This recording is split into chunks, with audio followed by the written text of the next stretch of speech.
এটা আমার হাতের করা ডাটা শাক। তো এই ডাটা শাকগুলির গোড়ায় যেগুলি ছোট ছোট ডাটা উঠছে ওগুলি আমার উঠাই দিতে হবে, না হলে এগুলি আমার ডাটাগুলি বড় হবে না, ওই বড় ডাটাগুলি আর বড় হবে না। এই জন্য ভিতরে যে ছোট ডাটা এগুলি মানে পাতলা করে দিতে হবে। বিসমিল্লাহ। তো এগুলি পাতলা করে দিলে বাকি ডাটাগুলি খুব বড় হয়ে সুন্দর হয়ে বড় হবে।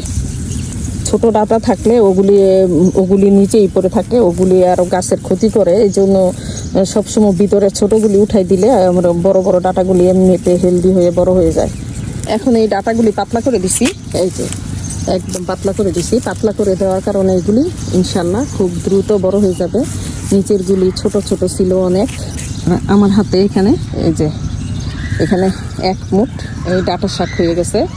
তো এগুলি ছোট ভিতরে ডাটা, তো এগুলি রান্না করে খেতে খুবই মজা লাগবে। তো এই কয়েকটা শাকও হয়ে গেল আমার।